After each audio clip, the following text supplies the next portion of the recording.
প্রিয় শ্রোতা, আসসালামু আলাইকুম।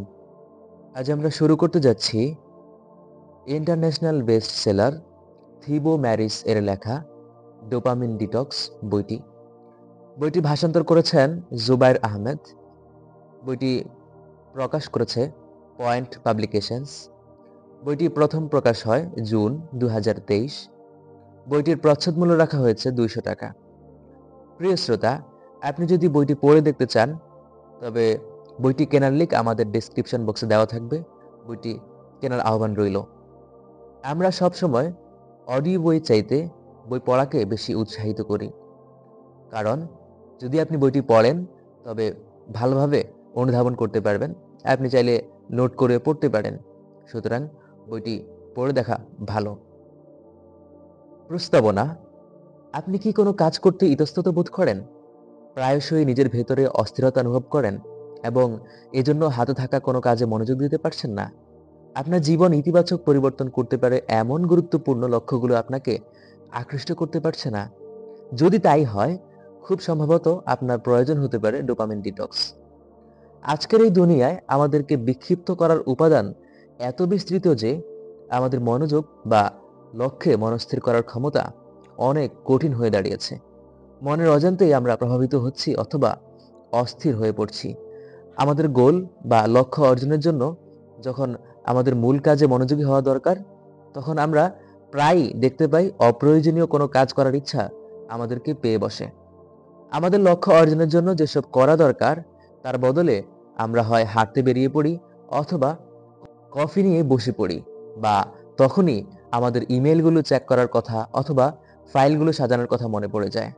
সেই সময় একান্তভাবে আমাদের যা করা দরকার ছিল সেটা ছাড়া বাকি সবকিছু করাকে আমাদের চমৎকার উপায় বলে মনে হয়। প্রতিদিন এই একই ধারা চলতে থাকার কারণে আমাদের জন্য যা সবচেয়ে বড় লক্ষ্য বা আজীবন দেখে আসা স্বপ্ন ছিল, সেটি হাত ফসকে যেতে থাকে। আমরা যতটুকু যোগ্য তার চেয়ে অনেক কম অর্জন করি, যতটুকু দরকার তার চেয়ে অনেক কম পারফর্ম করতে পারি। ভেতর থেকে আমরা এই অবস্থাটা বুঝতে পারি, আমাদের আত্মসম্মান ক্ষয়ে যেতে থাকে। ফলশ্রুতিতে আমাদের ভেতরে জন্ম নেয় হতাশা, নিরাশা, উদাসীনতা, হিংসা, এমনকি রাগের। কিন্তু ব্যাপারটা এমন হওয়ার ছিল না। যখন আপনি এই মনকে বিক্ষেপ করে সেই সবকে দূরে সরিয়ে নিত্য উদ্দীপনা ও অস্থিরতাগুলো থেকে বের হয়ে আসতে পারবেন, তখনই আপনি আপনার অধিকাংশ চ্যালেঞ্জিং লক্ষ্যে পৌঁছাতে পারবেন। এর ফলে এভাবে আপনি আগের চেয়ে বেশি প্রোডাক্টিভ ও সুখী থাকবেন।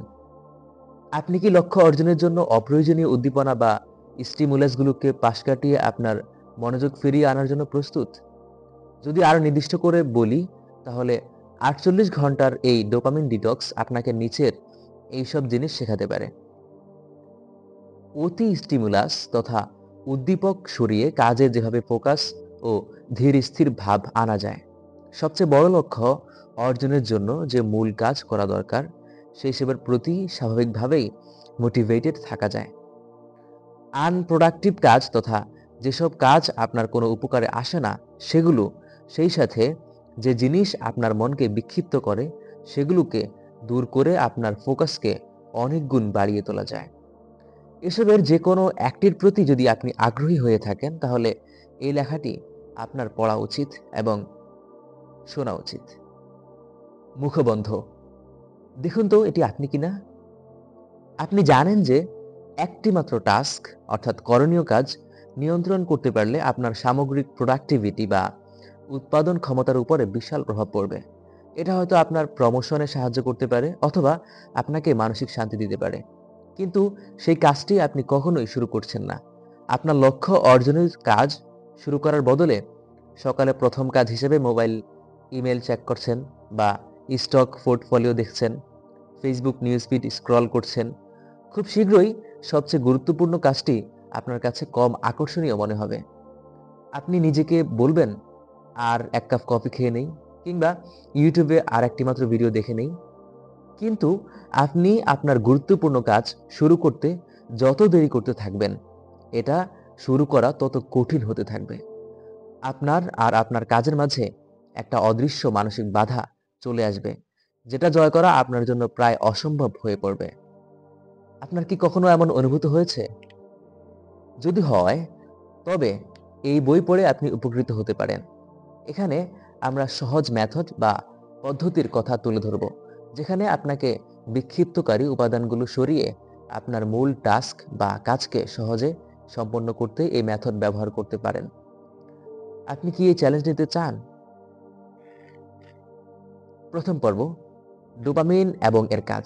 আমরা ব্যাখ্যা করব ডোপামিন আসলে কি এবং এটা কিভাবে কাজ করে।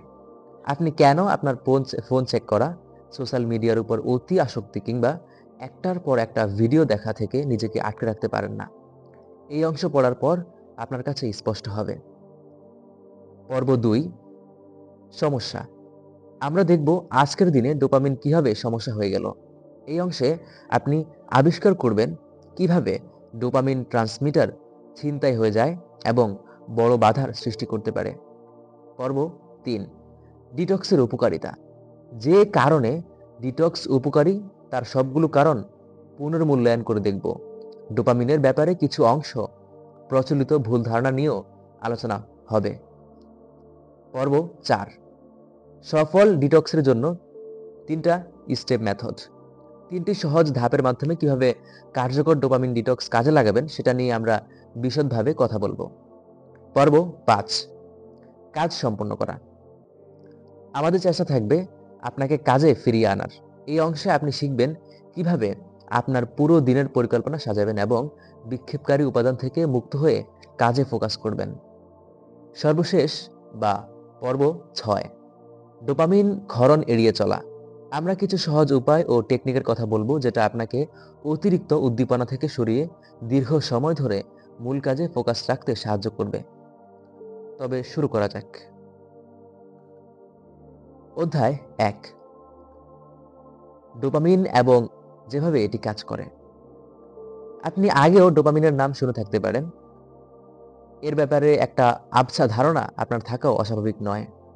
এই অংশে আমরা বিস্তারিতভাবে ডোপামিনের ব্যাপারে বলবো। ডোপামিন এক ধরনের নিউরোট্রান্সমিটার, অর্থাৎ মস্তিষ্ক থেকে বের হওয়া এক বিশেষ বস্তু। যখন কেউ যৌন সম্পর্ক স্থাপন করে অথবা সুস্বাদু খাবার খায়, তখন এই ডোপামিন ক্ষরণ হয়। উত্তেজনাকর পুরস্কার পাওয়ার প্রত্যাশা ডোপামিনই তৈরি করে, আমাদেরকে কাজ করতে উদ্বুদ্ধ করে। এটাকে বলা যায় এক ধরনের শক্তি যেটা আমাদেরকে কাজ করায়।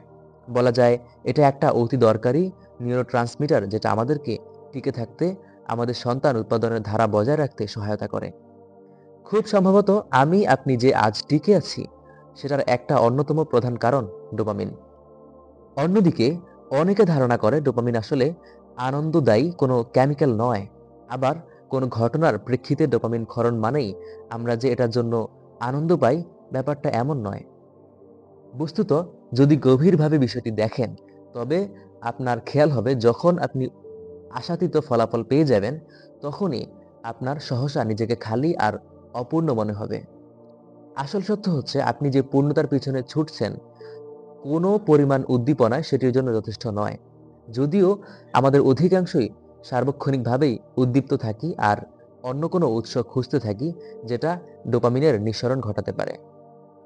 আমাদের মনে হতে থাকে আমরা আরো বেশি চাই আর আমরা কখনোই সন্তুষ্ট নই। যত আমরা স্টিমুলেশন বা উদ্দীপনার পিছনে ছুটি, তত এই ব্যাপারটা খারাপ হতে থাকে। এখন আপনি আপনার নিজের জীবনের দিকে তাকান। আপনি কিসে আসক্ত? আপনার জীবন কোনটা কাম্য? আপনার স্টিমুলেশনের প্রধান উৎস কি?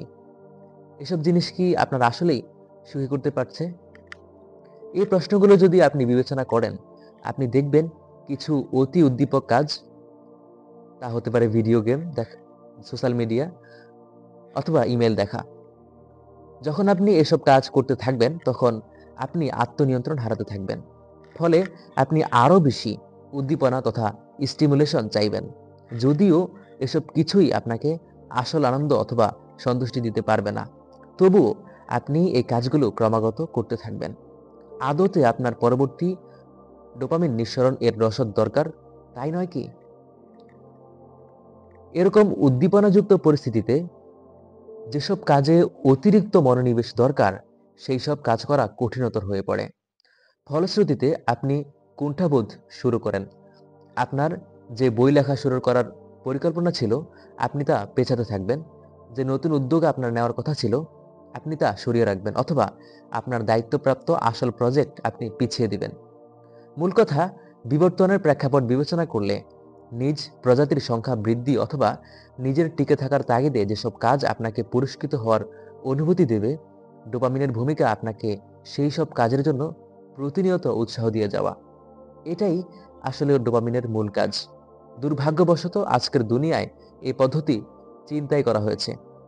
ফলশ্রুতিতে অনেক অনিচ্ছাকৃত পরিণতির সৃষ্টি হচ্ছে, যেসব নিয়ে আমরা পরবর্তী সেকশনে আলোচনা করব। প্রায়োগিক কার্যাবলী। প্রায়োগিক কার্যাবলী ব্যবহার করে নিচের প্রশ্নগুলোর উত্তর দিন।